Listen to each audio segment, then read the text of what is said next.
So we're just going on this walk at 8:40 on Tuesday evening, and we came across this turtle that came up on the beach, on Sanibel Beach. Check it out. So you might notice that some of this footage is out of sequence, and that's because before we came up on this monster turtle, there was already a family that summers every year in Sanibel who witnessed this, and so you're seeing the footage from one of their phones. They graciously offered to send me their footage, and so this is how I created this video with footage from 4 or 5 different people.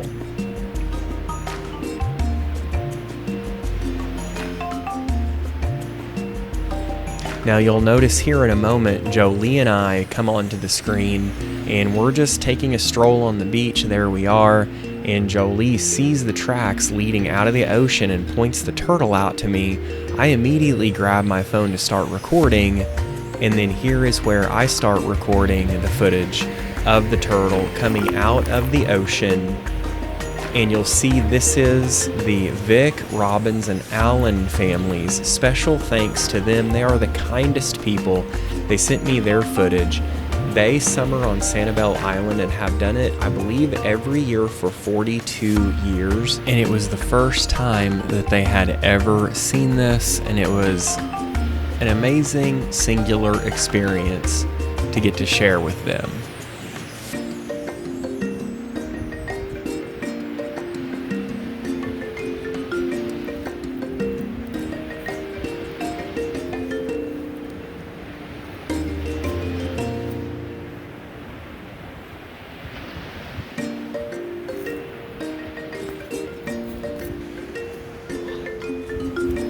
Now, what you're looking at here is a loggerhead turtle.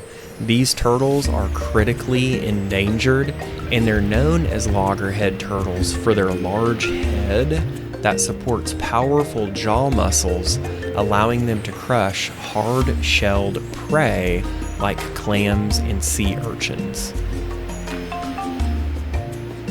A female loggerhead turtle, like this one here, may travel thousands of miles to nest her eggs on the exact same beach where she herself hatched as a baby.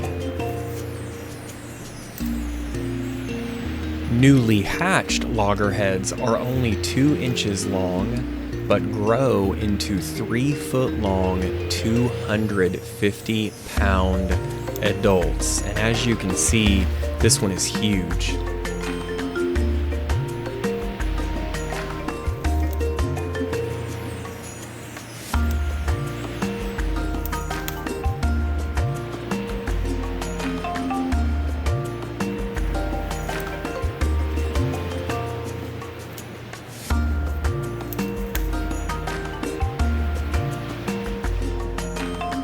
So while we watched, we just stood around and watched this turtle dig a hole for a nest, lay her eggs, and then cover that nest back up. As she was making her travel back out to sea, all this happened over about an hour and a half. 2 agents from the conservation department were driving down the beach on their 4-wheelers, and I waved them down to come over. And what they do is they will see if the turtle has been tagged.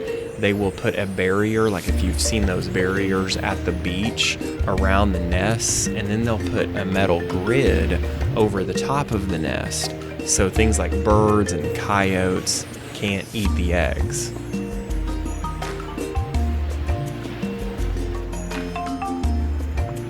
So the reason she's on the beach right now is because it's nesting season. Yeah. So they're making, they'll lay about 5 nests per season. So Okay. they're constantly every 2 weeks will come back and lay. Me and Andrew are out here until like 5 a.m. So we're driving up and down the beach and collecting data on these guys. That's so cool. Well, this is a first for us. Yeah. So these loggerheads use the moon and the stars' reflection on waves to find their way back to the ocean, and that's why our conservation agents are using red lights.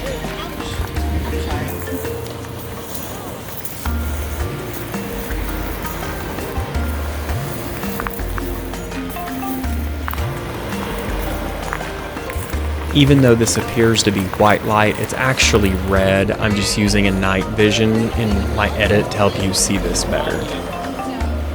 So we watched this very tired mother turtle slowly make her trek back out to the ocean, and we followed her to the point where we could not see her anymore. Here in a moment, the conservation agent turns his light off, and so we get her right up until she's going into the waves. It was by far the most incredible surprise experience that we had on our trip, just to come up on this happening in the wild, in nature, and we hope you enjoyed watching it along with us.